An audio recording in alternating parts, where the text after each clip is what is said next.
운명을 만드는 절제의 성공학. 자, 성공할 수밖에 없는 운명은 어떻게 만들어지는가? 지은이 미즈노 남보쿠의 생애.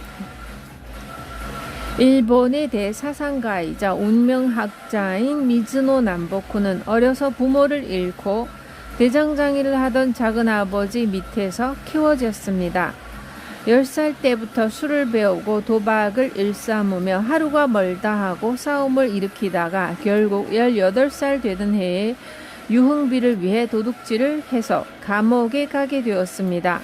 반년 동안 감옥에 있으면서 남보쿠는 밖에서 보아왔던 사람들과 감옥에 들어오는 사람들이 꽤 많이 다르다는 사실을 발견하였습니다. 감옥에서 죄인들을 관찰하던 남보쿠는 감옥에서 나오자마자 자기의 인생이 궁금해서 관상가를 찾아갔습니다. 1년 안에 칼에 맞아 죽을 상인이 이 길로 속히 절에 가서 출가하기를 청하시오. 이 말을 들은 남보쿠는 그 길로 가까운 절에 가서 출가를 청했으나 절의 주지스님은 스님이 되는 것은 아주 힘든 일이요. 앞으로 1년 동안 보리와 흰 콩으로만 식사를 하고 다시 돌아오면 그때 받아주겠소 라며 거절했습니다.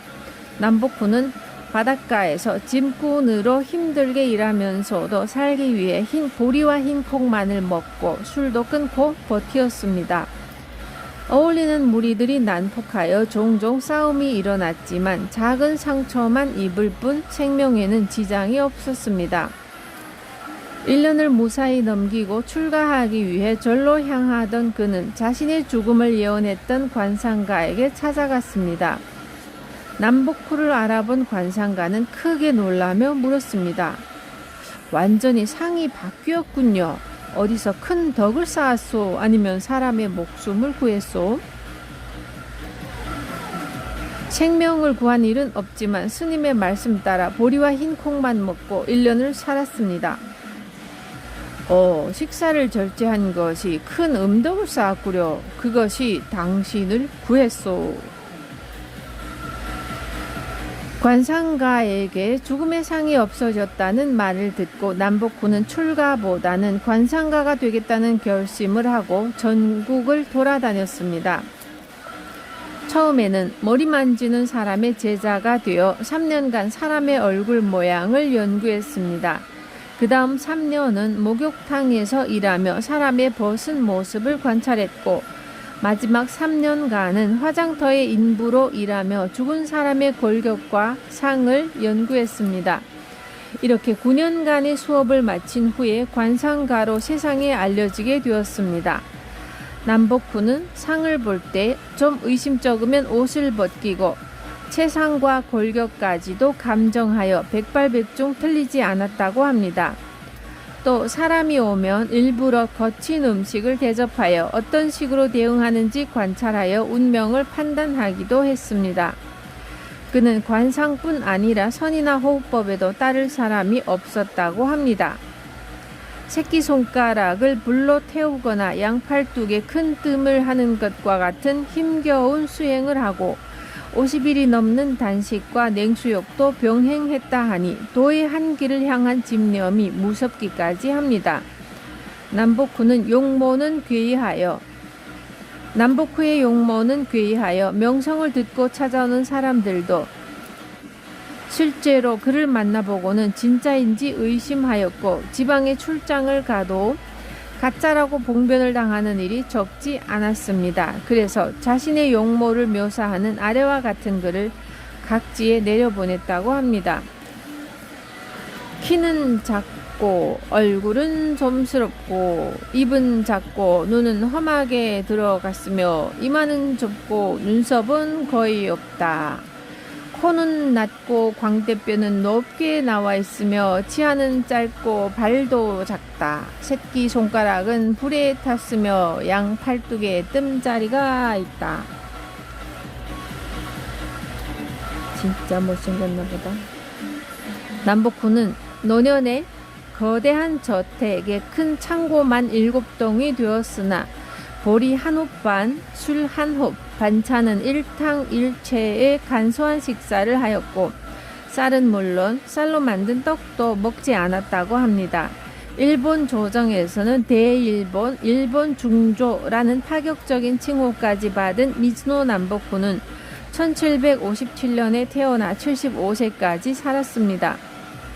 저서로 남북 상법 전후편, 상법화해, 신상전편 이해, 연산상법 정이해, 상법대역변론, 비전화, 상법극의 수신록, 개귀현론 등이 있습니다. 시작하는 글.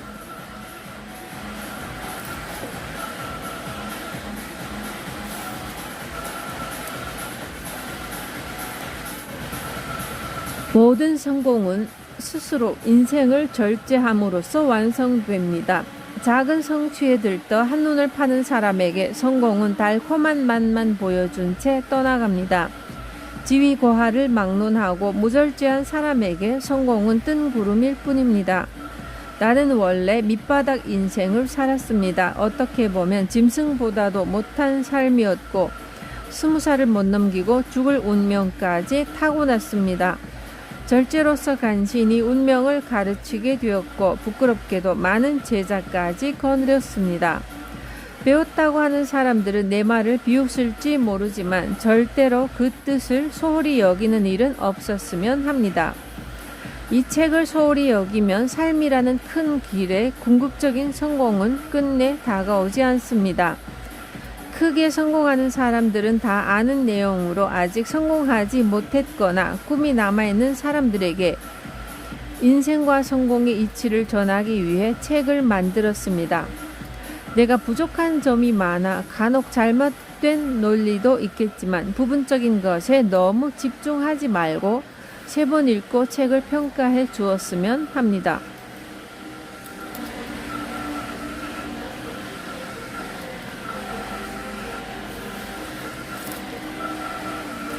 혼신을 다해 한 길을 가라.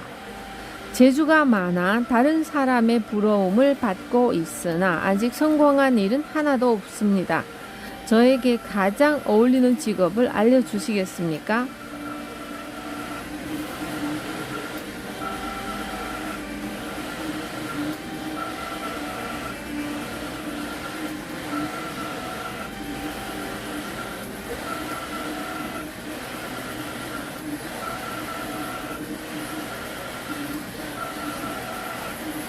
왜 진정으로 성공하지 못하는 줄 아시오? 왜 마음 한구석이 허전한 줄 아시오? 언제나 작은 성공에 술과 고기를 즐기고 스스로 조그만 성취에 취하여 놀 줄은 알아도 진정으로 혼신을 다해 일할 마음은 없기 때문이요. 그러니 항상 시작은 좋은 것 같아도 모든 일이 지지부진하여 끝내는 성공을 보지 못하는 것이요. 참을성이 없으니 작은 실패에도 또 다른 직업을 찾아다니다가 결국에는 아무것도 이룬 것 없이 세상을 마치는 것이라오. 사람으로 태어나서 자신의 한계를 이루지 못했다면 100년을 산다 한들 무슨 소용이 있소? 살아도 그 의미가 없으니 말이오. 이런 사람은 주위에 덕을 쌓지 못해 죽어도 가까운 사람 몇몇만이 저승으로 가는 길을 쓸쓸히 지킨다오. 사람은 이렇게 살아서는 안 되는 것이오. 어떤 일이든 처음부터 자기 뜻대로 되는 것은 없소. 기술이나 직업도 마찬가지요. 짧게는 몇 년에서 길게는 몇십 년까지 심혈을 기울이면 아무리 바보라도 그 일에 대해서는 모르는 것이 없어진다오. 그때야 비로소 성공의 문이 열리는 것이요. 당신은 지금까지 혼신을 다해 일한 적이 없소. 당신과 같이 이리저리 마음의 가닥을 잡지 못하고 직업을 바꾸는 사람은 마치 광주리에 갇혀 나오지 못하는 미련한 개구리와 같소.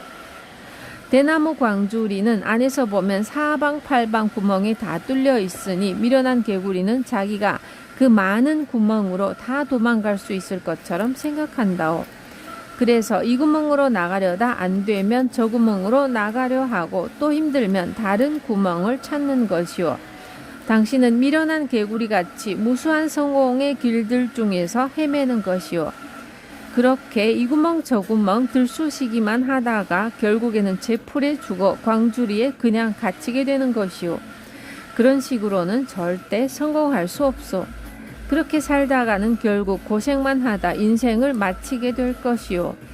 광주리의 구멍이 다 똑같은 것 같지만 그래도 구멍 중에는 조금이나마 큰 구멍이 있게 마련이요. 현명한 개구리는 그 구멍으로 필사적으로 탈출을 시도한다오. 개구리가 빠져나가기에는 엄청나게 작은 구멍이지만 그 길밖에 살 길이 없는 줄 알기 때문에 그 구멍만을 뚫는 것이요. 몸에 상처가 좀 생겨도 머리에 피가 흘러도 한 구멍만을 판 개구리는 빠져나올 수 있어. 사람이 혼신을 다해 한 길로 가고자 하면 태산이라도 뚫을 수 있는 것이요. 한 길을 추구하다 보면 성공하지 못할 일이 없어. 다 쓸데없이 시간을 낭비하고 스스로 노력하지 않기 때문에 성공하지 못한단 말이요. 수백만의 군사가 사방을 포위한다 해도 필사적으로 한 곳만을 뚫으면 살아서 훗날을 기약할 수 있는 것이요. 사방팔방의 적들과 다 싸우는 사람에게 남는 것은 처참한 죽음뿐이라는 것을 명심하시오. 당신이 쓸쓸한 인생을 살고 싶지 않다면 한 가지를 끝까지 이룬 후에 다른 것을 시작하시오. 알아시오. 가난과 실패의 기도. 귀한 새를 키우는 것을 취미로 하고 있습니다. 틈틈이 세상에 귀하다는 새는 다 구경하러 다닙니다. 아직 성공했다고 할 수는 없지만 그래도 지금까지는 탄탄대로를 달려왔습니다. 그런데 꼭 큰 성공의 문턱에서 일이 자꾸 어긋납니다. 왜 성공의 문턱에서 자꾸만 주저앉는 걸까요? 아직 성공을 이루지 못했다고 했죠? 그런데 어째서 당신은 이미 성공한 사람처럼 살고 있어? 그러면서 성공이 오지 않는다고 안타까워하다니 부끄러운 줄 아시오. 귀한 새를 키우는 취미는 크게 성공한 사람들이나 갖는 취미요. 당신같이 아직 젊은 사람이 그런 것을 즐기면 모든 성공도 멀찌감치 도망가는 것이요. 그런 해이한 마음가짐으로는 크게 성공할 수 없단 말이요. 도대체 당신이 지금 가진 것이 무엇이 있다고 그런 취미를 즐긴단 말이요. 혼신을 다해 스스로 선택한 길에서 큰 성공을 이룬 사람들을 보시오. 그 사람들은 성공을 이룬 후에도 당신과 같은 취미를 갖지 않소. 스스로 삼가고 노력해서 상당한 재물을 얻은 사람들일수록 아직 큰 꿈이 끝나지 않았음을 알고 묵묵히 자기 갈 길을 가고 있소. 아직 성공 근처도 가지 못했으면서 크게 성공한 사람들의 취미를 따라하는 것은 저에게 가난과 실패를 주세요 라며 빌고 다니는 것과 다름없소. 다 자업자득이요. 새를 즐기는 일이 비록 사소한 일이라고는 하나 세상 모든 일이 사소한 일 하나로 막히기도 하고 뚫리기도 하는 것이요. 사소한 일 하나를 쉽게 생각하지 않는 것이 성공의 길이요. 실패는 다 자신의 꿈과 직업에 전념하지 않고 사소한 재미를 추구하기 때문에 오는 것이요. 지금 즐거우면 나중에 궁하게 되오. 당장의 즐거움을 포기하면 장래에 큰 즐거움이 오는 것이요. 이것이 세상 돌아가는 이치요.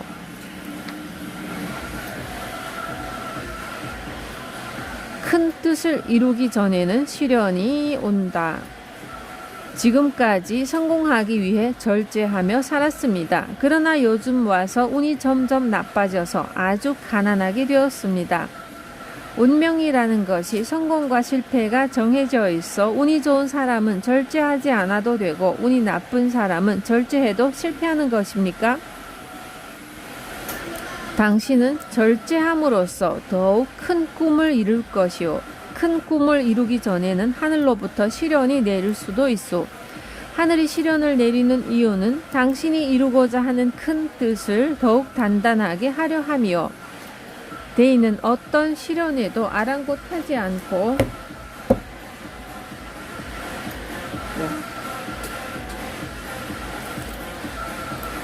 대인은 어떤 시련에도 아랑곳하지 않고 한 길로 정진하고 정진하여 결국에는 천하의 이름을 떨치는 것이요. 하지만 소인은 작은 시련에도 운명을 탓하며 하늘을 원망하다가 더욱더 곤궁함에 빠지게 되는 것이요. 절제를 엄중히 지키면서 때를 기다려야 할 것이요. 운이라는 글자는 세상이 돌고 있음을 알려주고 있어. 언젠가는 자신에게 때가 온다는 것이요. 성공의 운명을 가진 사람은 때를 기다림에 있어 절제를 최우선으로 해야 하오. 성공과 실패는 다 스스로 하는 바에 따라 생기는 것이요. 작은 실패에 마음을 뺏겨 정신 상태가 해이해지면 성공의 때가 와도 알아차리지 못하고 허송세월을 보내게 되오. 큰 뜻을 이루기 위해 절제하는 사람에게 어려움은 일시적인 일이요. 즐거움이 지나치면 괴로움이 끝나면 즐거움이 오는 것이 하늘의 이치라오. 진정을 다하는 노력이 하늘에 닿으면 다시 자신에게 돌아온다는 사실을 잊지 말길 바라오. 잡기는 즐겁게 노는 도구일 뿐이다. 저는 잡기에 능해 내기를 하면 지는 법이 없습니다. 재산도 어느 정도 모았지만 아직 사람들의 인정을 받지 못하고 있습니다. 어떻게 해야 합니까? 상만 본다면 당신은 그야말로 최상이요. 하지만 당신은 너무 여러 재주를 가지고 있어. 능력이 좋다 보니 못하는 것이 없구려. 그러나 아무리 관상이 좋아도 잡기나 노름을 좋아하면 입신출세의 길이 막히게 되어 있어. 물론 잡기를 직업으로 가진 사람은 다르지만 당신처럼 큰 뜻을 이루고자 하는 사람이 잡기나 노름 등과 같은 놀이에 빠지는 것은 운명을 바꾸는 것이오. 잡기를 너무 좋아하는 사람은 일이 잘 되다가도 꼬이는 일이 많소. 무릇 잡기는 즐겁게 노는 도구일 뿐이요. 진정으로 큰 뜻을 품고 성공을 바란다면 딴 생각 없이 오로지 한 길만을 생각하고 나아갈 때 그 기운이 하늘에 통하여 때를 만나게 되는 것이요. 잠깐이라도 가슴이 품은 큰 뜻을 내려놓고 즐기면 소원하던 성취의 기운이 방향을 잃게 된다오. 가업이 번창하고 있을 때라도 한순간의 번창에 만족하여 큰 뜻을 내려놓는다면 더 이상의 발전은 없소. 놀이나 요희는 나를 잊고 즐기는 것이기에 성공의 기운을 잃기 쉽소. 큰 꿈을 가슴에 품은 사람은 그래서 조심하고 삼가라는 것이요.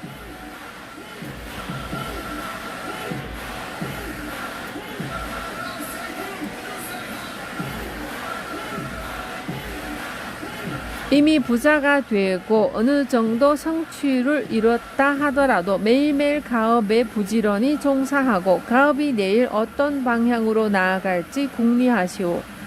항상 새벽에 일어나서 떠오르는 태양을 맞이해야 하며 부하가 있는 사람은 항상 아랫사람보다 먼저 일어나야 하오. 노력이 성공이다. 저는 마음속에 항상 성공을 그리고 있지만 아직 크게 이룬 일이 없습니다. 어떻게 하면 성공할 수 있습니까?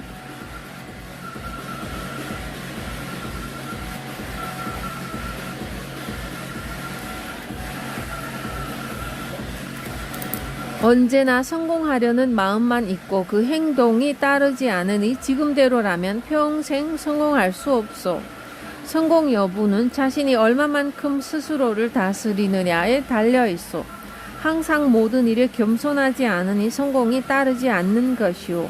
겸손하지 않은 사람에게는 진정한 성공이 올 수 없소.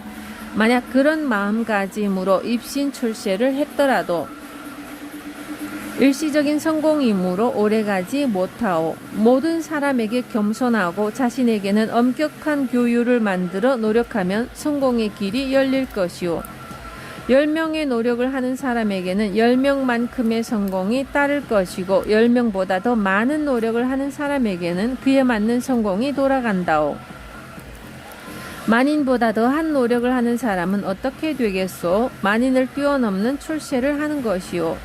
많은 사람이 하기 어려운 것을 실행하는 사람은 반드시 뛰어난 일을 하게 되니 노력이 곧 성공이요. 돈은 소중히 여기는 사람에게 간다. 저는 돈을 많이 버는 편인데 모이지를 않습니다. 저에게 재물운이 없습니까?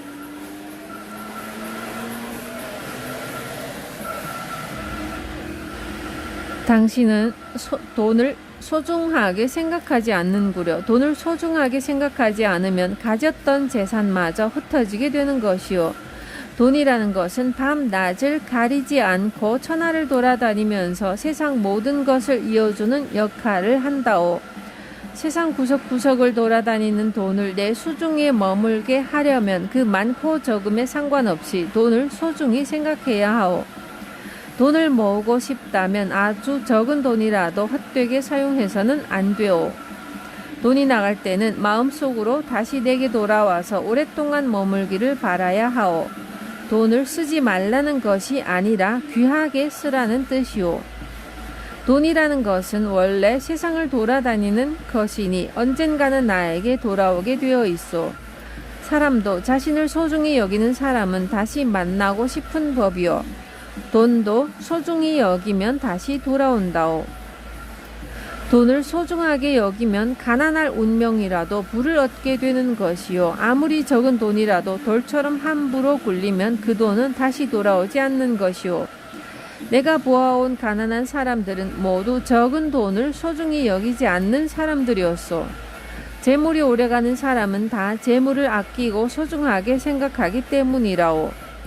세상 만물이 소중히 아끼는 사람에게 흘러가듯 돈도 마찬가지라오.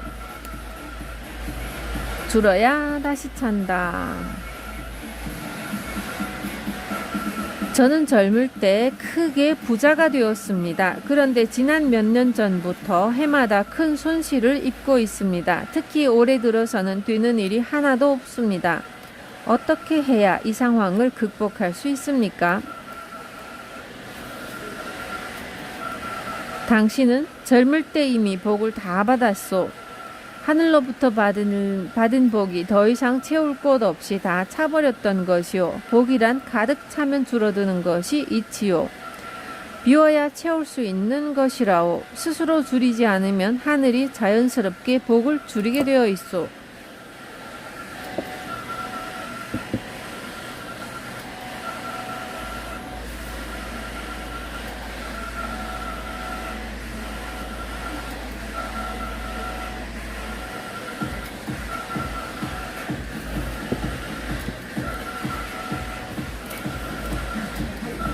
빨리 줄어들어야 다시 채울 수 있어. 손실에 대해 의연하게 대처하는 것이 좋소. 당신의 관상을 보니 가난할 운명인데 열심히 일해서 하늘의 복을 만들었구려. 뿌리를 잊은 잎사귀가 성할 수 없는 것처럼 당신이 본래 가난할 때의 마음을 잊고 교만하고 호화로운 생활을 했기 때문에 어려움이 생겼던 것이요. 자수성가하고도 초심을 잃지 않았다면 더욱더 큰 복을 불러들였을 것인데 안타까운 일이오. 가세가 기울어진 것은 당신 스스로 불러들인 것이요. 괜히 아랫사람 탓하지 말고 오직 만물을 낭비하지 않고 엄중히 절제하시오. 지금이라도 초심으로 돌아가 열심히 일한다면 다시 번성할 수 있을 것이오. 초심자는 열심히 배워라. 새로운 일을 시작했습니다. 이 직업에서 크게 성공하는 길을 알려주십시오.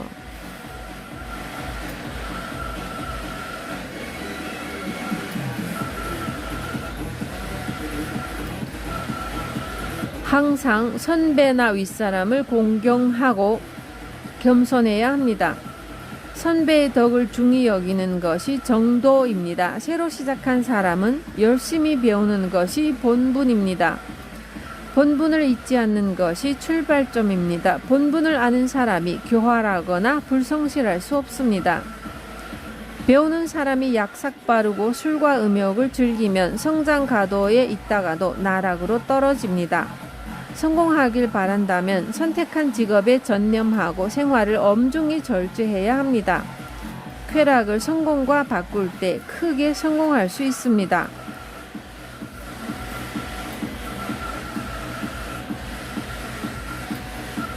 나누면 돌아온다. 평생 열심히 일했습니다만 겨우 먹고 살 만큼 재물을 모았습니다. 더 모을 수 있는 방법이 없을까요? 누구나 어느 정도 자기가 가야 할 길을 가지고 태어납니다. 태어날 때 그릇 크기가 조금씩 다른 법이죠. 이 그릇이 작게 태어난 사람들은 열심히 일해서 재물을 모아도 많이 모이지 않습니다. 이 사람들이 재물을 모으는 유일한 방법은 절제를 지키고 자신이 얻은 이익을 다른 사람에게 나누는 일입니다. 절제를 지키고 자기가 얻은 이익과 지혜를 사람들에게 나누다 보면 이것들이 천지에 가득 차게 됩니다. 가득 찬 것은 반드시 자신에게 돌아옵니다. 점차 자신의 성공 그릇을 늘리게 되는 것이죠. 이렇게 나눈 복이 다시 돌아와서 유복하게 되는 것이 세상의 이치입니다. 부는 가난이 모여서 된다. 저는 젊을 때 열심히 노력하여 큰 재물을 얻었습니다. 어떻게 하면 이것을 지키고 키워나갈 수 있겠습니까?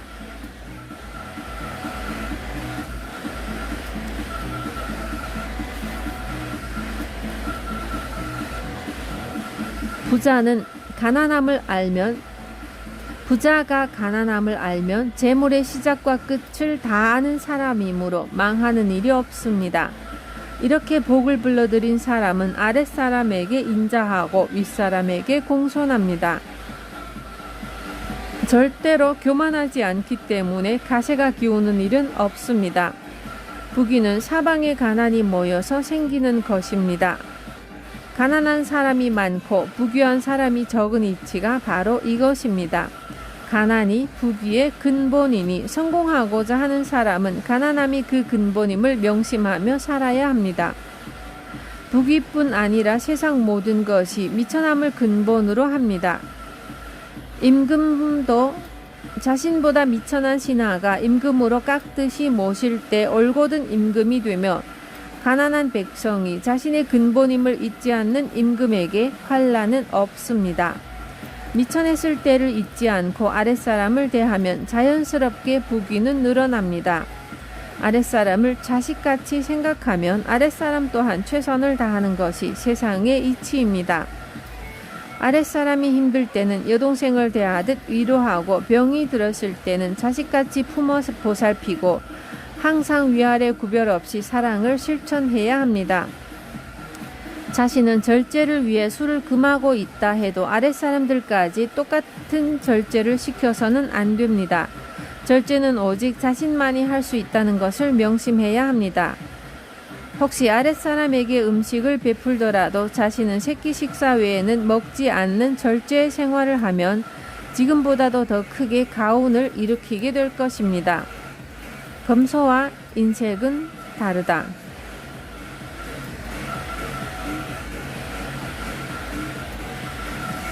저는 평소 검소하게 사는 것을 삶의 원칙으로 삼고 살아왔습니다. 그런데 세상 사람들은 저보고 인색하다고 놀리며 시간이 갈수록 아랫사람들도 다스리기 힘들어집니다. 검소한 생활을 그만두어야 합니까? 당신의 검소함은 인색을 그 근본으로 하기 때문에 흉한 것이요. 진정한 검약은 처음부터 끝까지 스스로 낭비하지 않는 것을 말하는 것이지 다른 사람을 괴롭히라는 뜻이 아니오. 소인들은 검소하게 산다는 핑계로 아랫사람들의 몫까지 아끼고 또 세상 인정상 내야 할 금전조차 내지 않으며 남을 도와주는 일에는 일전 한 푼도 쓰지 않소. 이것을 어찌 검소한 삶이라고 할 수 있소? 이런 행동은 욕심과 인색에서 나오는 것이니 운명을 흉한 길로 이끄는 것이 당연하오. 윗사람이 이런 인색함을 가지면 아랫사람은 윗사람이 없을 때는 일을 하지 않으며 심한 경우에는 윗사람의 금전에까지 손을 댄다오. 뿐만 아니라 앞에서는 굽실거리지만 다른 사람들에게는 윗사람을 극악무도한 인간이라고 험담하는 것이 예사요. 이것이 다 검약과 인색을 구분하지 못해 생기는 일이니 당신은 앞으로 검약하지 않는 것이 나을 듯 싶소. 앞으로는 아랫사람에게 인색함을 강요하지 말고 오로지 스스로 만물을 낭비하지 않는 것을 근본으로 자신과 주위를 다스려야 하오. 더 큰 사업을 하기 위해서라도 이런 천지 만물의 이치를 깨닫고 스스로 모범을 보여 절제를 지키시오. 그래야만 위아래 구분 없이 서로 참다운 검약을 지켜 큰 뜻을 이룰 수 있어. 이와 같이 절제와 겸손을 지켜간다면 많은 사람들이 당신을 현인으로 우러러보게 될 것이오.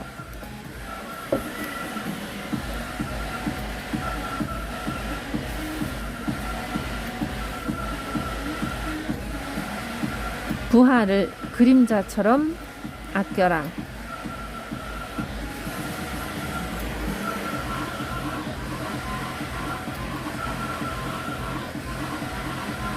요즘 아랫사람들이 저지른 실수 때문에 곤란을 당하고 있습니다. 일이 잘 되다가도 꼭 부하들 때문에 일이 어긋납니다. 어떤 사람을 거느려야 이런 곤란을 당하지 않습니까? 당신 같은 사람은 어떤 사람을 부하로 뽑아도 똑같은 일이 반복될 것이요. 당신처럼 성실하지 못한 사람은 자신의 쾌락 때문에 밤새워 아랫사람을 못자게 괴롭히며 자신은 늦잠을 자면서 아랫사람은 새벽에 일어나게 하는 짓을 계속하지 않소. 또한 자신은 맛있는 음식을 즐기면서 아랫사람에게는 검소함을 강조하니 어찌 상하 관계가 상극으로 치닫지 않는단 말이오. 상하의 기운이 화합하지 못하면 아무리 크게 가업을 일으켰다 하더라도 쇠락을 면치 못하오. 가업에 있어 주인은 몸체이고 부하는 그림자인 것이오. 몸과 그림자가 어찌 다를 수 있겠소. 차별을 두지 말고 몸과 그림자가 같이 즐겨야 주인다운 주인인 것이오. 평소에 몸과 그림자가 일치하면 곤궁한 때를 만나더라도 그림자인 부하가 먼저 괴로움을 자청하고 나서는 것이오. 이런 근본 이치를 모르는 윗사람 밑에는 항상 그 아랫사람도 똑같으며 어질지 못한 주인 밑에 부하 또한 어질지 못하오. 주인답지 못한 주인 밑에 부하답지 못한 부하가 있는 것이 어찌 내 생각이겠소? 이것이 가장 기본적인 이치의 시작과 끝인 것이오. 주인이 하기에 따라 부하의 길 흉도 다 정해지는 것이오. 모든 것이 다 당신에게 달린 것이니 빨리 돌아가서 조심하고 또 조심하시오. 일찍 일어나야 성공 운명이 된다.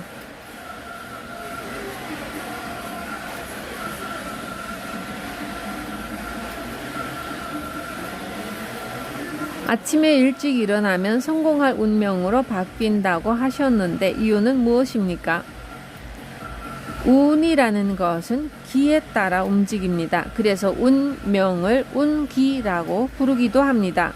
세상 천지의 기흐름이 좋으면 세상이 건전해지는 것이고 내 몸의 기흐름이 좋으면 운명이 반듯해집니다.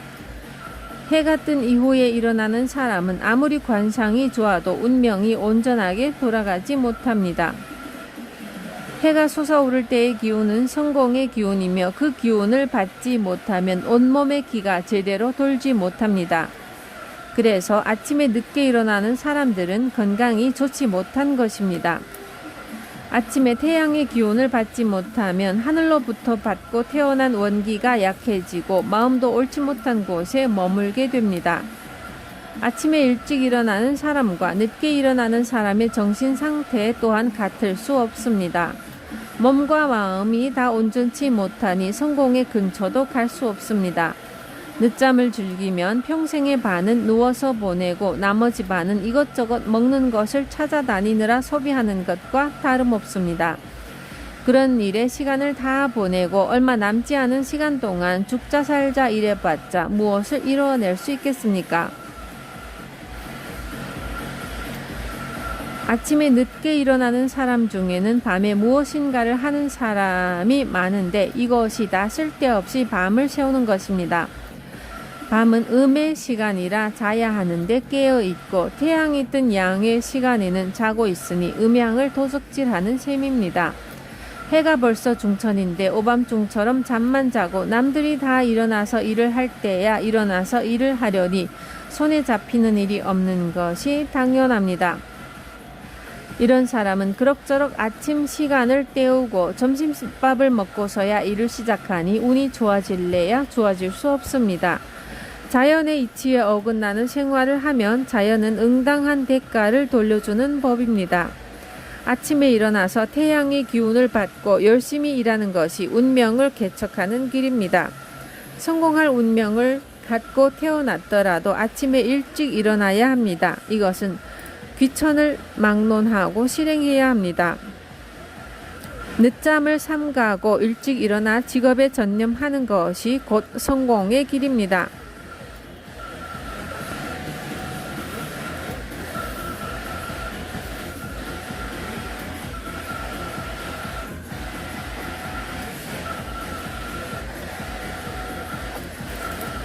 아침에 늦게 일어나면 가난해진다고 하시는데 저는 기술자라서 밤늦게까지 일할 때가 많습니다. 어쩔 수 없이 밤늦게까지 일하는 것도 안 좋은가요? 밤에 일하려면 불을 켜고 일해야 합니다. 일찍 자고 새벽에 일어나 밤과 같이 불을 밝히고 일을 하세요. 밤에 일할 수밖에 없다는 것은 일찍 자고 일찍 일어나지 못하는 것에 대한 핑계일 뿐입니다. 자연의 이치에 맞지 않게 일을 하면 병에 걸립니다. 부귀장수를 누리고 싶다면 밤늦게까지 일하는 것을 당장 멈추어야 합니다. 아침에 일찍 일어나면 모든 것이 조용하기 때문에 마음이 상쾌해지고 좋은 생각만 떠오릅니다. 밤에는 나쁜 생각이 쉽게 떠오르고 아침에는 좋은 생각이 나는 것은 그냥 그런 것이 아니라 기의 흐름이 그렇기 때문입니다. 늦잠은 빈궁단명의 원인입니다. 삼가고 삼가는 것이 성공의 길.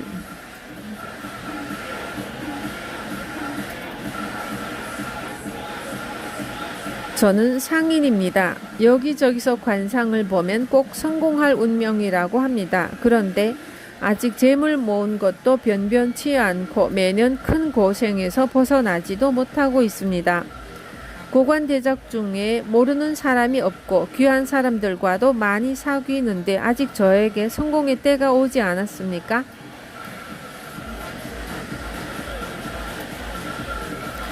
성공할 운명을 갖고 태어났더라도 고위층과 가깝게 지내면 성공할 수 없소. 아직 성공의 길에 들어서지 못했는데 지위가 높은 사람들과 사귀면 스스로 마음만 교만해져 운명을 바꾸게 된다오. 삼가고 삼가는 것이 성공의 길이요. 누구나 고위층과 사귀면 실제로는 재물이 없으면서도 있는 척 하게 되고 배운 것이 없어도 배운 척 하게 되고 덕이 없으면서도 큰 덕을 쌓은 것처럼 행세하게 마련이요. 사귀는 사람이 자신보다 너무 높으면 앞으로 더 나아갈 수 없는 것이 세상의 이치라오.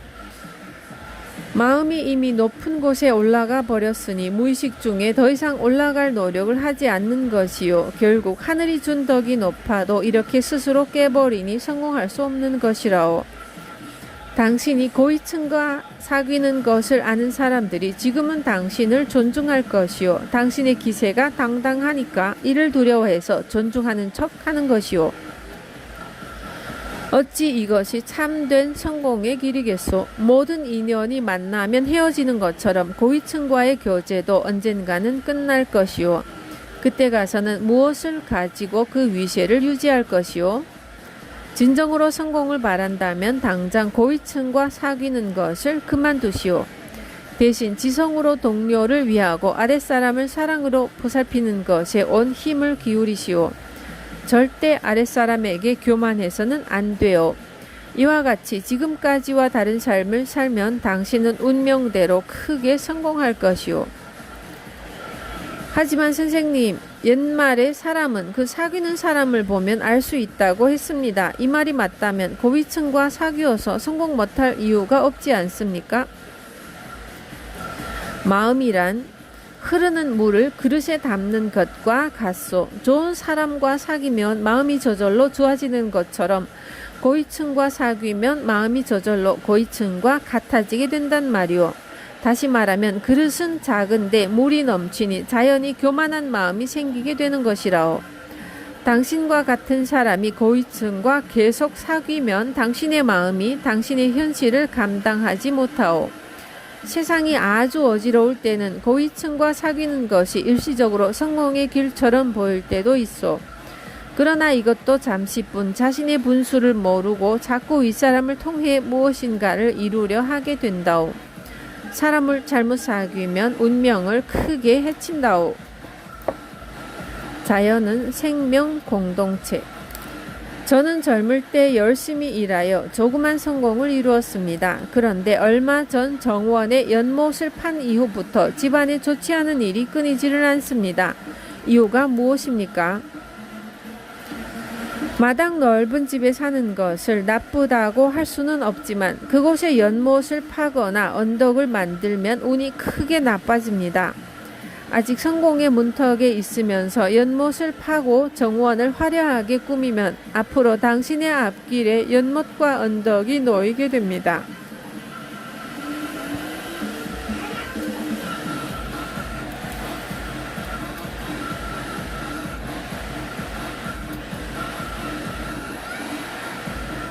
설사 큰 부잣집이라 하더라도 정원에 연못이나 언덕을 만들어서 가훈이 더 번성해지는 것을 보지 못했습니다. 조상의 덕이 커서 더 이상 가훈이 쇠락하지는 않더라도 번성할 수는 없습니다. 이런 집은 재물은 많아도 식구들이 질병으로 고생을 합니다. 당장 정원을 원상태로 돌려놓으세요. 정 없애지 않으려거든 검소하게 바꾸고 절제하여 다른 사람에게 덕을 베풀어야 합니다. 땅은 만물의 어머니로서 씨를 뿌리면 모두 자라게 하니 정원이 넓고 좋으면 푸른 식물을 재배하세요. 이것이 천지의 덕을 쌓는 일입니다. 혹시 집에 찾아오는 사람들 때문에 할 수 없이 정원을 꾸며야 한다면 예외가 될 수 있으나 자신이 즐기기 위해 정원을 화려하게 꾸미면 안 됩니다. 천지자연은 서로 느끼고 호흡하며 살아가는 공동체인데 자신의 즐거움을 위해 자연을 훼손하면서 어찌 잘 되기를 바란단 말입니까? 그 고통이 언젠가는 자신에게 돌아온다는 것을 한시도 잊으면 안 됩니다. 만물을 아끼면 만물이 돕는다. 아껴 쓰는 것과 운명은 어떤 관계가 있습니까? 임금을 도와주는 것이 백성입니다. 백성이 없으면 임금이 있을 수 없으며 임금을 섬길 사람도 없습니다. 그래서 임금의 크기는 백성이 결정하는 것입니다. 백성을 자식같이 사랑하는 것이 임금의 도리입니다. 자신에게 속한 물건은 자신의 백성이라고 할 수 있습니다. 비록 거린이라 할지라도 밥그릇이나 누더기가 자신의 백성입니다. 그러므로 백성을 거느리지 않는 사람은 아무도 없습니다. 함부로 만물을 다루는 것은 백성을 무시하는 임금과 같습니다. 백성을 무시하는 임금이 백성에게 버림받듯 만물을 함부로 다루면 만물에게 버림받습니다. 사람을 제자리에 있게 하고 그 뜻을 펼 수 있게 하는 것이 세상 만물입니다. 하찮은 물건이라도 더러우면 깨끗이 하고 정갈하고 검소하게 다뤄야만 합니다. 이렇게 해야만 백성을 어루만지는 임금의 덕이 커지듯 자신의 덕이 올라가는 것입니다. 만물을 아끼는 것에는 저마다 세상의 이치가 녹아 있습니다. 물은 나무를 자라게 하고 만물을 기르는 근본입니다. 물이 부족하면 만물을 만들거나 기르기 어렵습니다. 이런 이치로 물을 낭비하는 사람은 점차 가난해지며 자식도 쉽게 생기지 않습니다. 종이는 물과 나무로 만듭니다. 종이를 만들기 위해서는 물이 많이 필요합니다. 종이를 낭비하는 것은 나무의 생명과 물을 동시에 낭비하는 일이니 천지의 덕을 크게 훼손합니다. 종이를 낭비하는 사람 또한 만사가 뜻대로 되지 않습니다. 종이를 많이 쓰더라도 한 번 쓰고 버리지 말고 모두 재생하여 쓰는 것이 도리입니다. 등불의 밝음을 좋아하여 헛되이 기름을 낭비하는 사람들 중에도 장수하는 사람은 없습니다. 쓸데없이 불을 낭비하는 사람은 평생 입신출세하기 어렵고 뜻대로 되는 일도 별로 없습니다. 태양이 하루라도 없으면 세상 모든 생명이 위태롭습니다. 인간에게 있어 불은 작은 태양과도 같으니 태양같이 소중히 해야 합니다. 우리가 사용하는 여러 도구도 소중히 다뤄야 합니다. 아무리 겉으로 성실한 사람이라도 도구나 기구를 함부로 다루는 사람치고 참으로 성실한 사람은 없습니다. 도구가 새 것일 때는 소중하게 사용하다가 낡아짐에 따라 아무렇게나 다루는 사람은 마음가짐이 비뚤어진 사람입니다. 도구를 사용할 때는 항상 아랫사람을 대하는 것과 같아야 하고요. 일하는 사람이 젊었을 때는 귀하게 부려먹다가 늙으면 매정하게 버리는 사람을 어찌 참된 사람이라고 하겠습니까? 세상 만물은 다 돌고 돕니다. 쓰는 도구가 흙으로 만든 것이라면 땅에 묻고 나무로 만든 것이라면 불에 태워 흙으로 돌려보내야 합니다. 나무로 된 것을 더럽다고 마구 버린다면 제대로 썩을 수 없어 흙으로 돌아갈 수 없으니 나무에게는 불행한 일이 됩니다. 나무가 더러우면 물로 깨끗이 씻어서 불태워 재로 만드는 것이 나무에게 음덕을 쌓는 일입니다. 이것이 신하의 임종을 지켜보는 임금과 같은 자세입니다. 이런 마음가짐을 가진 사람은 설사 관상이 좋지 않아도 그 정성이 하늘에 닿아 운명이 바뀝니다. 만물을 소중하게 대하지 않고 하찮게 대하면 자신 또한 만물로부터 똑같은 취급을 받습니다. 사람들은 복을 가지고 태어난다고 믿지만 스스로 쌓은 덕이 복이 되어 돌아오는 것입니다. 미련한 사람은 스스로 덕을 해치는 것도 모르고 하늘만 원망하고 신세한탄을 합니다. 그러면 더욱 덕이 없어져서 끝내는 조상이 쌓은 덕까지 잃게 됩니다. 자신의 운명은 매일 자신이 행동하는 바에 고스란히 나타납니다. 그렇기 때문에 매일 대하는 물, 불, 종이나 도구를 다루는 모습만 보더라도 스스로 자신의 운명을 예측해 볼 수 있습니다. 항상 가난한 이유. 저는 어렸을 때부터 나쁜 짓을 해본 적이 없습니다. 또 지금까지 다른 사람을 돕는 일이라면 발벗고 나서왔습니다. 그런데 왜 항상 가난하며 사람들은 제가 한 일을 제대로 알아주지 않습니까?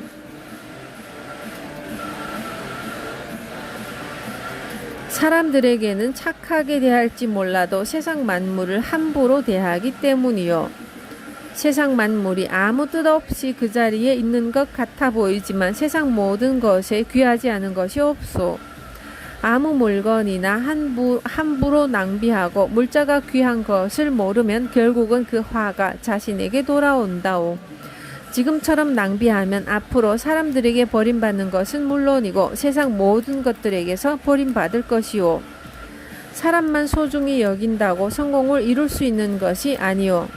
아무리 쓸모없어 보이는 것이라도 그것을 아끼고 귀하게 여기면 그것의 생명을 살리는 일이니 자연스럽게 운명을 개척하게 되는 것이요. 윗사람에게나 아랫사람에게도 이와 같이 대하는 것이 제일이요. 착한 일을 한다는 것은 오직 그 사람을 귀하게 여기고 섬긴다는 것이지 남들이 보기에 착한 일을 하는 것은 아니라오. 평생의 기륭을 어찌 한순간의 관상으로 말할 수 있겠소? 지금부터라도 사람과 만물에 대해 고귀한 섬김의 자세를 가진다면 반드시 당신도 섬김을 받을 것이오. 운명은 정성에 따른다. 많은 관상가들이 저를 보고 복이 많은 관상이라고 했습니다. 그런데 왜 아직도 가난하고 궁핍한 생활을 하고 있습니까?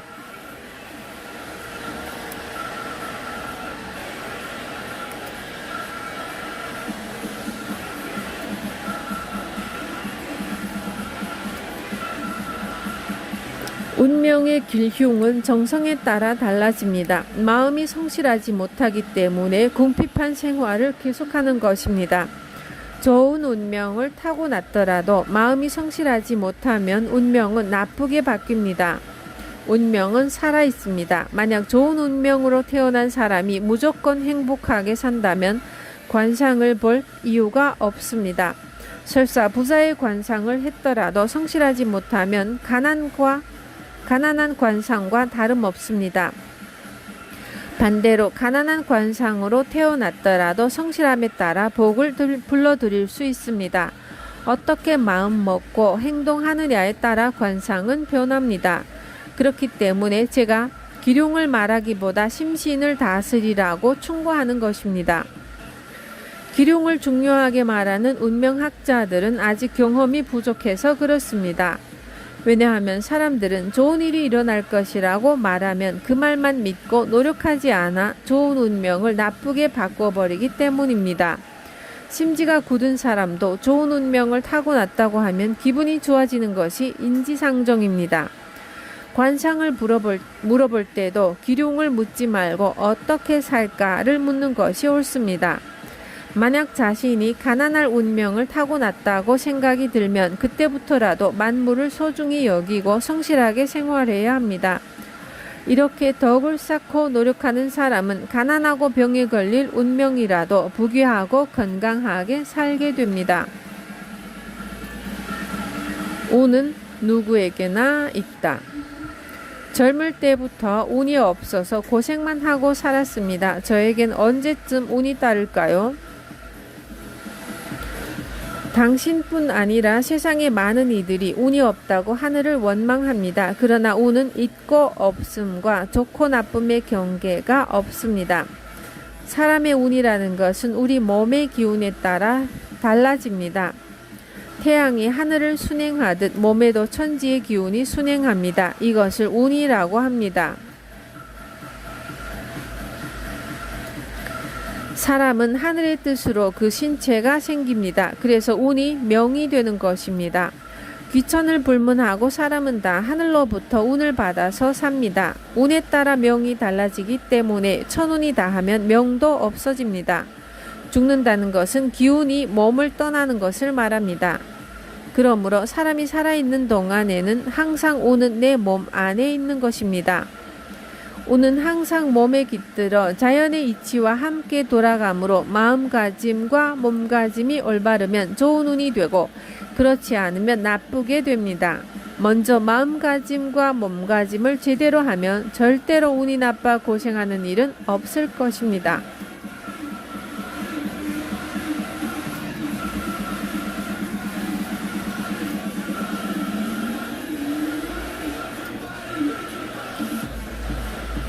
쓸데없는 자존심은 버려라.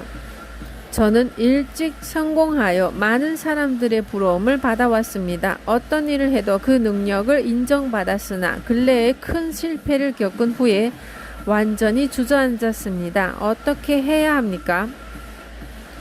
지금 당신이 겪는 어려움은 다른 사람을 함부로 대하고 자신의 능력과 자존심만 내세우면서 살아왔기 때문에 겪는 것이오. 당신이 승승장구하며 부귀영화를 누릴 때 다른 사람을 두루 살피지 않은 결과란 말이오. 그뿐 아니라 당신의 오만 때문에 실패를 거듭함에도 아직도 자신의 능력만을 내세우고 다른 사람의 말을 듣지 않으니 헤어날 길이 보이지 않는 것이오. 지금 당신은 친척 중에 누가 진정으로 도와주려 해도 자존심 때문에 그 도움을 받지 않고 또 친구가 크게 슬퍼하며 충고하면 자신을 무시하는 말로 여겨버리지 않소? 옛날의 부귀영화를 생각하며 좋은 옷으로 갈아입고 유흥장으로 의기양양하게 뛰어드니 어찌 좋은 일이 일어나겠소? 지금 당장 바꾸지 않으면 끝내는 병까지 얻어 목숨이 위태롭게 될 것이오. 그렇지 않으면 그토록 소중히 생각하던 자존심마저 스스로 포기하고 누더기를 입고 시중을 방황하면서 조상을 욕되게 할 것이오. 당신이 지금 그 쓸데없는 자존심을 버리지 않으면 앞날은 너무 뻔한 일이오.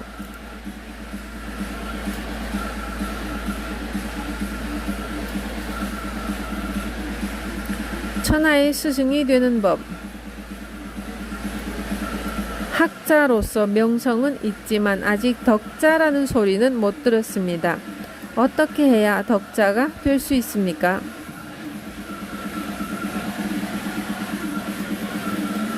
뛰어난 학자라고 모두 덕자가 될 수는 없습니다. 진정으로 덕을 갖춘 사람이 되려면 어디에 있든 모든 행동이 도리에 어긋남이 없고 만물의 이치를 전심전력으로 이해하려고 노력해야 합니다. 이치를 끊임없이 추구하는 사람은 언젠가는 세상 모든 물질이 소중한 것을 깨닫게 됩니다.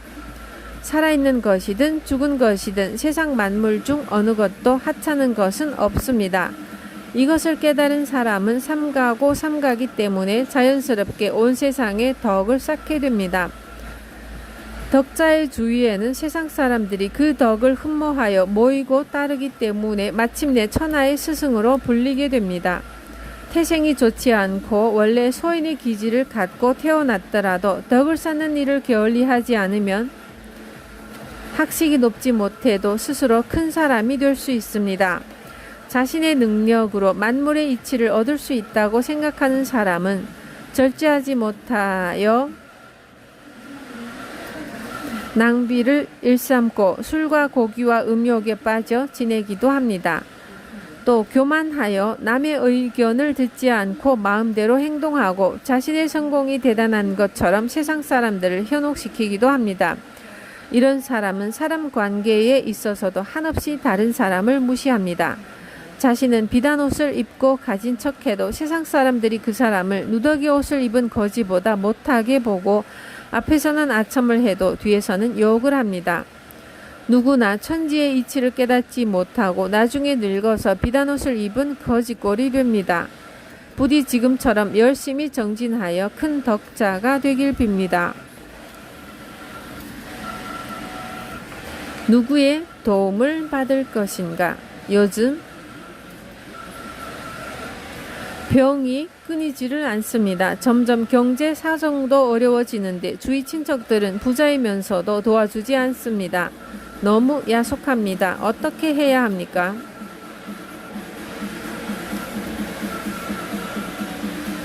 사람은 남을 의지하려 할수록 약해집니다. 모든 일은 자신의 행동에 따라 길흉이 있는 것이지 다른 사람과 관련된 것은 없습니다.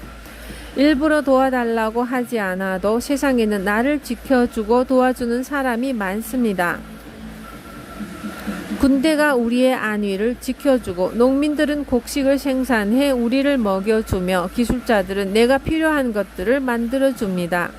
이렇듯 임금에서부터 보통 사람에 이르기까지 모두 나를 도와주고 지켜주는 것입니다.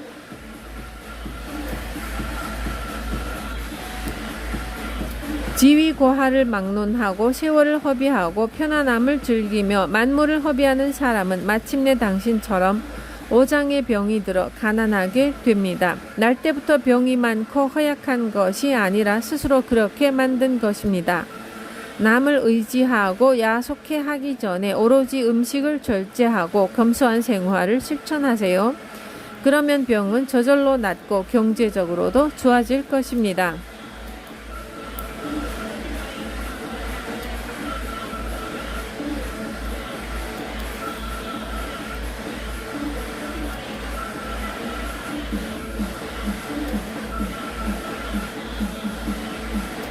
검소함은 자신을 빛내는 일이다. 음식을 절제하면 의복이나 집은 화려해도 괜찮습니까? 음식은 몸 안을 꾸미는 재료로 그 성질은 음입니다. 음은 조용하고 화려하지 않은 성질을 갖습니다. 옷과 집은 몸 밖을 꾸미는 재료로 그 성질은 양입니다. 양은 화려하고 아름다운 성질을 갖기 때문에 아름답게 꾸미는 것 자체가 흉이 되지는 않습니다. 그러나 분수보다 화려하면 밖을 거짓으로 꾸미게 되어 마음이 괴롭습니다. 거짓 꾸밈을 일삼는 사람은 자신의 사치를 멋이라고 자기와 남을 속이지만 결국에는 아무도 믿지 않습니다. 사치를 자유자재로 할 수 있는 사람이 검소하면 이는 더욱더 자신을 빛내는 일이며 많은 사람의 존경을 받게 됩니다. 가난을 채우면 복이 온다.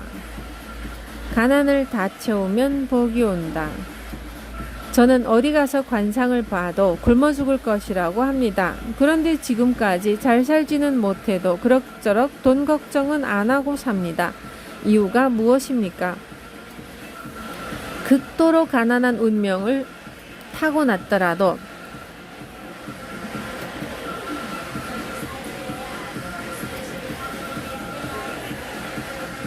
절제하면 자연스럽게 가난은 면합니다. 가난을 벗어난 이후에도 항상 검소하게 살면 상당한 금전까지 모을 수 있습니다. 채우면 비워지고 비워지면 다시 채워지는 것이 자연의 이치입니다. 가난을 다 채우면 그때 가서 저절로 복이 들어옵니다. 가난을 한탄하면서 당장 복을 얻으려 하면 더욱 가난해집니다. 항상 근신하는 마음으로 살아가는 사람에게 성공은 저절로 따라옵니다. 당신도 지금처럼 근신하고 절제하는 생활을 계속하면 더욱 좋은 일이 생길 것입니다.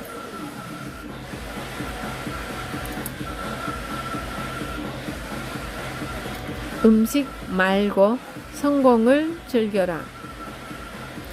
먹는 것보다 더 큰 기쁨이 있습니까? 먹고 싶은 것을 안 먹고 세상을 살아가면 무슨 낙이 있습니까? 벼슬아치는 높은 벼슬에 올라가는 것이 가장 큰 기쁨입니다. 농부는 풍작이 되어 알곡이 늘어나는 것이 큰 기쁨이고요.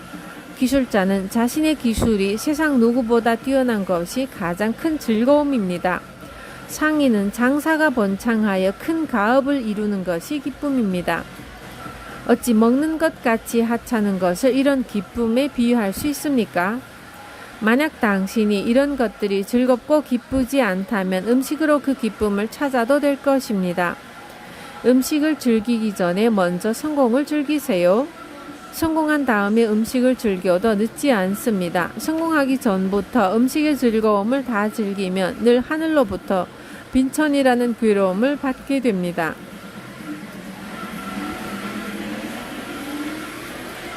입이나 항문이나 같은 구멍입니다. 입으로 한 번 들어간 음식은 토하더라도 항문에서 나온 똥과 같이 구린내가 납니다. 과식하는 것은 밥을 그대로 변소에 버리는 것과 마찬가지입니다. 많이 먹고 싶을 때 밥을 변기에 버리는 상상을 해보세요. 만약 그런 상상을 해도 진짜 음식을 참기 힘들면 진짜 변기의 똥 위에 밥을 한번 버려보세요. 만약 당신이 사람이라면 차마 그런 짓은 못할 것입니다. 음식 절제를 못하는 것은 매일 밥을 똥 위에 던지는 것과 같으니 그 죄를 어떻게 씻으려 하십니까? 대붕이 될 것인가? 참새가 될 것인가? 선생은 맛없고 거친 식사를 해야 성공한다고 하는데 나는 대붕인데 어찌 참새나 먹는 음식으로 생명과 성공을 보존할 수 있단 말이오? 알아보시겠습니다. 말씀하신 대로 대붕이나 참새에겐 다 분수에 맞는 식사가 있는 법입니다. 대붕은 음식을 배불리 먹지 않을 뿐 아니라 아무 것이나 먹지도 않습니다. 대붕은 냉수 외에는 먹지 않는다는 것을 모르십니까? 참새는 벌레, 나무 열매, 짐승의 똥까지도 파먹습니다. 제가 보기엔 당신 같은 사람은 참새보다도 못하군요. 그나마 참새는 배부르기 전에는 그만 먹기 때문입니다. 당신은 아무 것이나 마음대로 먹고 차고 더운 것 가릴 것 없이 배가 꽉 차도록 먹으니 어찌 참새보다 낫다고 하겠습니까? 그래도 말씀하시는 것을 들어보니 말재주는 좋은 것 같습니다. 마음은 참새보다 작고 먹기는 까마귀보다도 못하면서 스스로 대붕이라고 말하는 것을 보면 말입니다. 나는 성공할 수 있을까? 어떤 사람들이 성공합니까? 스스로 그것을 알 수 있는 방법이 있습니까? 자신이 성공할 것인가를 알고 싶다면 먼저 식사를 절제하고 이를 매일 엄격히 실행해 보면 됩니다. 만약 이것이 쉽다면 반드시 성공할 것이고 그렇지 않다면 평생 성공할 수 없다고 판단하면 됩니다. 식사를 절제할 수 있는 사람은 모든 것을 절제할 수 있습니다. 식사를 절제하는 것은 마음의 안정을 주고 몸을 보살피는 근본입니다. 그렇기 때문에 스스로 흔들리지 않습니다. 출세가 준비되지 않은 사람은 식사를 절제하려 해도 쉽지 않습니다. 안타까운 것은 이런 사람이 세상에 너무 많다는 것입니다. 그래서 성공하는 사람이 적은 것이고요.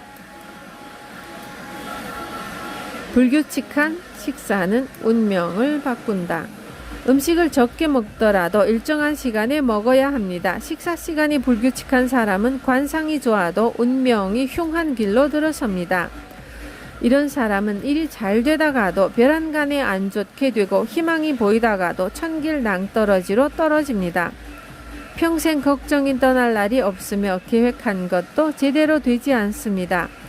일이 완벽하게 성사되는 것처럼 보여도 나중에 하자가 생깁니다. 원래 박복하게 태어난 사람이 불규칙하게 식사하면 스스로 몸을 해치기도 합니다. 분수보다 많이 먹으면서 식사 시간까지 불규칙한 사람은 논할 가치조차 없습니다. 음식은 금은 보화보다 소중하다. 음식이 제일 귀하다고 하시는데 금은 보화보다도 음식이 귀합니까? 세상에서 가장 소중한 것이 하늘과 부모로부터 받은 생명입니다. 이 생명을 기르고 지키는 것이 음식입니다. 어찌 생명보다 더 소중한 것이 있겠습니까? 모든 사람은 하늘로부터 자신이 살아갈 대략적인 수명을 받습니다. 수명과 함께 태어나면서부터 하늘로부터 받는 것이 바로 일생 동안 먹을 양식입니다. 어머니 뱃속에 있을 때부터 벌써 하늘로부터 받은 식사를 합니다. 하늘로부터 받은 양식이 떨어지면 죽습니다. 이와 같이 모든 생명은 명과 식을 함께 받아서 세상에 옵니다. 명이 다 했더라도 식이 남아있으면 식이 다 없어져야 세상을 떠날 수 있습니다. 반대로 명이 아직 남아있더라도 먹을 양식이 떨어지면 저 세상으로 가야 하는 것이 하늘의 이치입니다. 죽을 병에 걸려서 누워있는 사람들을 보면 그 일면을 볼 수 있습니다. 아파서 몇 달을 누워있던 사람도 죽을 때가 가까워질수록 무엇을 먹고 싶다, 무엇을 갖다 달라, 꼭 먹어야 한다 라고 다른 사람들을 재촉합니다. 이것이 무엇을 뜻하는 줄 아십니까? 하늘에서 가지고 온 식을 다 먹어야 다시 하늘로 돌아갈 수 있다는 뜻입니다. 하늘로부터 가져온 음식을 다 먹어버린 사람은 먹지 못하는 병에 걸립니다. 그러니 어찌 금은보화 따위를 생명의 양식과 견줄 수 있습니까?